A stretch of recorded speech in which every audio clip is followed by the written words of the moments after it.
Welcome to the new edition of Perspectives, where, as we said, what we are trying to do is to build a sense of perspective around important issues in contemporary India, mainly to help you understand how to address questions in the general essay category, but also in the general studies category, also in your optional, if you're doing social sciences among your optionals, and indeed other kinds of disciplines too. So today I'm going to take up the question of sex work versus trafficking, which, as I'm going to suggest, is a false binary. Actually, they are put into two opposing camps, but they're actually not in opposing camps. And the discussion will be around a bill that has just been passed, which is the Anti-Trafficking Bill. And many groups, particularly sex worker groups, have been against this bill, have been campaigning against this bill, and are trying to force the standing committee to review this bill before it gets passed as an act. But before we come to the bill, let us understand these terms, these two terms that we have to look at today: sex work and trafficking, right? So trafficking is a very broad term. All kinds of things can be trafficked. You can traffic an entire person. You can traffic a body part or a body organ. You have organ trafficking. You can traffic an object. You can traffic all kinds of things. It's a very large concept. And sex work, or what is earlier known as prostitution, is also overlapping with the idea of trafficking, because many women, particularly women, have been, and young girls, have been trafficked into prostitution or into sex work. This is a reality. We all are aware of this. The problem arises when these two categories, however, are conflated in a way that they mean the same thing, and they do not mean the same thing. A trafficked person is a person forced into prostitution, whereas a sex worker might be voluntarily in the business of prostitution or in the industry of sex work. And so let's understand both these terms first, in terms of why is it that there is a conflict between these two. Because certain kinds of feminists and certain kinds of activists think that there is no such thing as sex work. There is no such thing as voluntary prostitution or voluntary sex work, but that all sex work is trafficked. Now, trafficking is an extremely, or anti-trafficking is an extremely powerful lobby, largely originating from the United States, which is a very Christian country, as you know, and very, very conservative. And they genuinely believe that there is no such thing as voluntary sex work. All sex work is trafficking. And in fact, they have much stronger words than trafficking that they use to describe trafficking, like sexual slavery. Now, they are the ones who, in many ways, run internationally the campaign on trafficking, which also reaches the third world. They run funding for marginalized communities that may or may not include sex workers and trafficked women, but they make it very clear that they will not actually support any group or institution that stands up for sex worker rights, because they don't believe in that. They will only give funding for people who are working with the category of trafficking. Now, that is to explain these two terms. And the Anti-Trafficking Bill 2018 actually also follows this conflation. And this is a problem with a lot of legislation, a lot of judgments from the judiciary in contemporary India, that we are just following linguistic categories, trends, understandings, concepts taken hook, line, and sinker from the West, primarily the United States, and just adopting them here. We see this in the transgender bill, we see this everywhere. But we have, in this new bill, this anti-trafficking bill, certainly conflated sex work and trafficking. Why are these two seen as opposing? Because actually, if you look at the sex worker movement and groups that fight for sex worker rights, whether it's Sangram in Maharashtra or SIAP, the South India AIDS Action Program in Madras, you will see that they are not pro-trafficking at all. They are actually saying that trafficking is a complicated business, and so is sex work, and we need to make these distinctions between the two and offer support to women in both.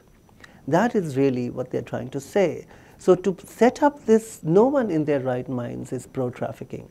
So no one is actually going to say that, yes, we support women or girls being abducted and pushed into prostitution. These are feminist activists. Why would they say that? So in many ways, this binary between and this conflict between the anti-trafficking people and the sex worker rights people is a false binary. They actually are not in opposing camps. However, where there is difference, and the difference is crucial, is that the trafficking camp is not willing to even see voluntary prostitution as a possibility. And what the sex worker rights are arguing, based on very strong empirical work with sex worker women for the last several decades, they are basing that their understanding on that work and arguing that no, there are women who are voluntarily in this business, and our job as a state, as a society, is to support them. That is really what they're saying, which is not being listened to by the anti-traffickers.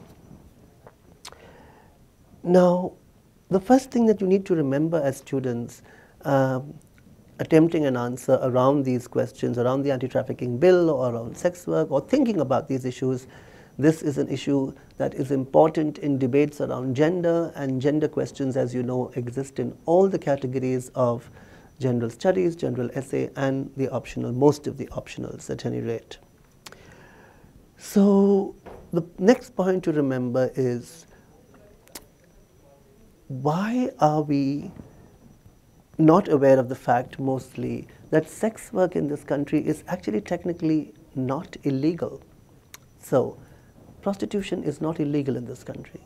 We have what is known as the Immoral Traffic Prevention Act of 1956, modified later in the 80s, but that really is not about making sex work illegal. That's more about preventing trafficking. And so it does make conditions around sex work difficult, and sex workers have been fighting these conditions for some time now, but it's not the same as saying that sex work is illegal. It is not, first. Second, what is sex work? And the definition up there on this slide that we get from Sangram, which is a wonderful collective of sex workers and activists in Maharashtra, make it clear that it is adult consensual exchange of services for money or goods. Okay? And who are sex workers? Sex workers are women, men, and transgender people who receive money or goods in exchange for sexual services. It's an exchange, it's not being trafficked at all, and who consciously define those activities as income generating in accordance with World Health Organization standards. Yes? And the sex workers believe that sex work is work, that they want sex work decriminalized, and they believe in the self-determination and self-organization of people in sex work. Okay? So far, so good. We still don't understand why there is this conflict then between trafficking, anti-trafficking, and sex work, because they seem to be largely both saying that we don't want exploitation and terrible things to happen to women and girls. And this is really what both camps seem to be ultimately invested in. But anyway, coming back, what are the laws that we have on this question of the immoral trafficking business? We have, as I said, the Immoral Traffic Prevention Act of 1956.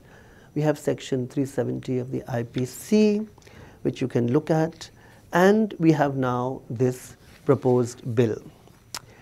We also have to note in this legal history, moving from the Immoral Traffic Prevention Act down to the proposed bill, we have the Justice Verma Committee moment after the Delhi rape case, where in a clarification issued by the Justice Verma Committee on the intention behind Section 370 of the IPC, on February 8, 2013, the Verma Committee clearly said, and I read, recast Section 370 ought not to be interpreted to permit law enforcement agencies to harass sex workers who undertake activities of their own free will and their clients.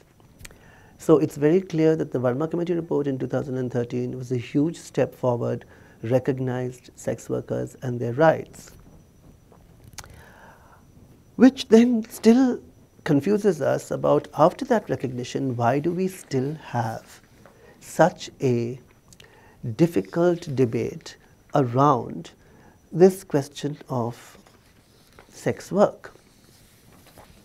And I want to actually spend a little time talking about this next slide that you can see now, which is the sex worker continuum side, set up by the South India AIDS Action Program and by a wonderful activist there called Shamala Nataraj, one of the pioneers in AIDS activism in the state of Tamil Nadu, but in India as a whole. Now, if you look at her continuum, it's called the sex work continuum, she shows you how there are 4 stages in which we can think about how people enter sex work.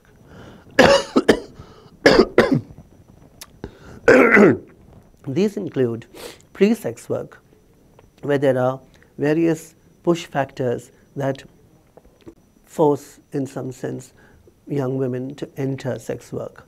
Sexual abuse, violence, love failure, which is a concept that exists in South India, which is largely about failed relationships, desertion, exclusion, poverty, no employable skills. It has certain psychic conditions linked to it, which are helplessness, fear, shame, trauma, emotional crisis, isolation, and therefore that's what pushes, in some sense, them into sex work. So sometimes it is forced, of course, sometimes it is voluntary. It's usually after unskilled jobs or in domestic labor or retail or manufacturing or construction, all of which, by the way, involve serious amounts of harassment, structural forms of abuse. And here they enter the field of sex work already reeling from abuse in these various other sectors, whether domestic labor, retail, manufacturing, or construction, with a sense of fear, ignorance, confusion, shame, unsafe, feeling isolated. But in voluntary sex work, as the time passes, they actually become, in some sense, comfortable with sex work. They get a decent income. They get relatively skilled at their job. They have choice in terms of determining who their clients can be. They have a sense of safety. They're able to support themselves and their families. They have purchasing power. And they have more confidence in what they're doing and who they are. They're better skilled. They have pride and satisfaction in what they're doing. And then there's the 4th stage, which is when they're much older and age and illness catch up with them. Their children might have abandoned them, they frequently do. And then again, there's a sense of helplessness and a sense of isolation, and we're back in many ways to the pre-sex work and the entry into sex work stage. And what CIAP and organizations like CIAP are arguing is that you really have to have intervention, absolutely, but intervention should be at the first stage and at the last stage.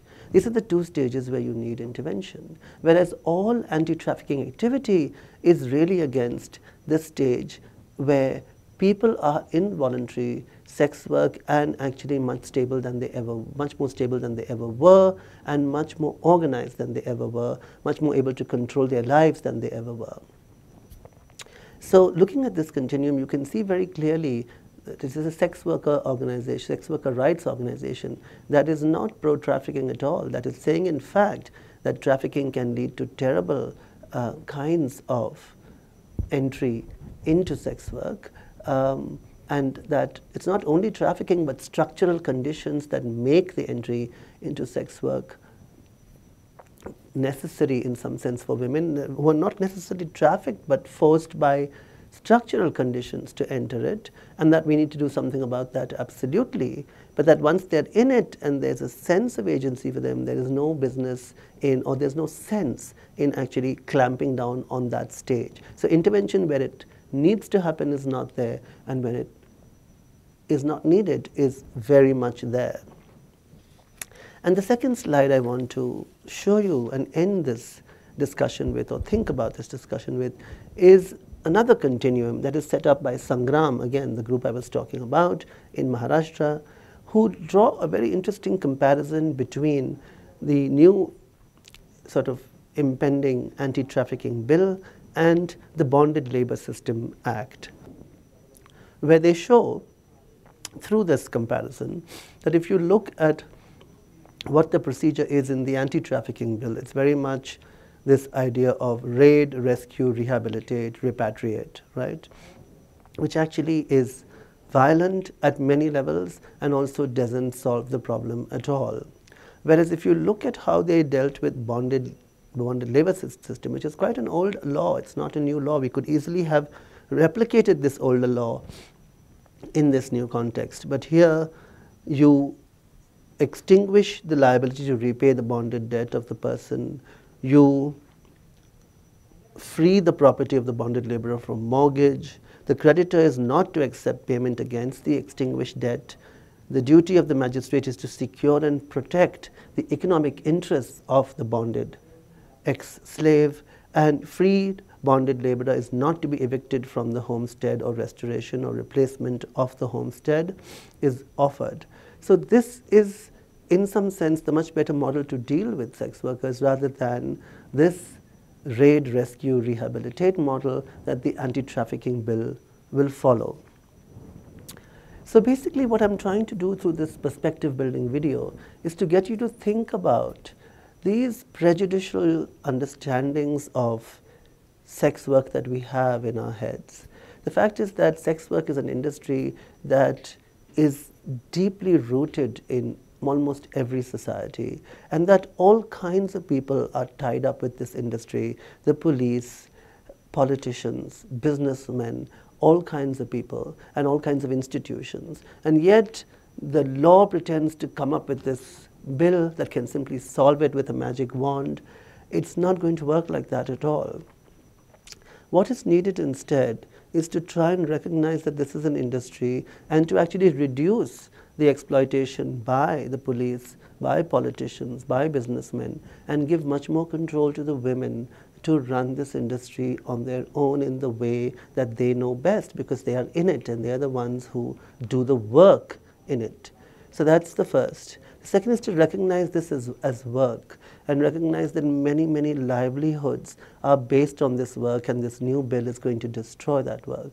Three is to get rid of our prejudices about sex work and about prostitution, and really think about what sex work as work means. What does it mean as labor? And why do we have this idea that it is exploitative and that is terrible? Because all labor is exploitative. Under capitalism, wage labor is exploited. I mean, so the whole idea of exploitation is endemic to every industry. No matter where you're working, you're exploited. So why is this special focus on sex work as particularly exploitative? Because we have a moral position on sex work, and my point is, why do we have that moral position on sex work? And you need to think about it.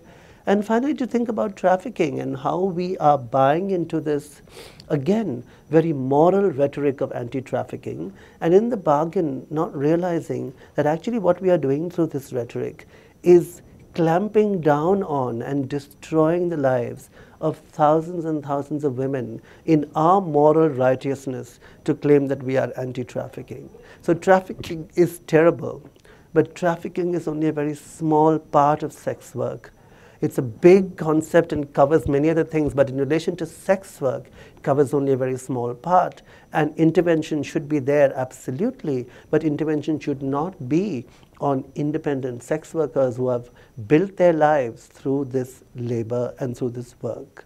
So I hope you found this debate interesting and suggestive enough for you to think about. It relates to gender questions across a range of domains, and I think thinking about these questions in a non-moralistic but a logical, rational, and thinking way, which is the feminist way, will help you get at a deeper understanding of the issues at stake. Thank you.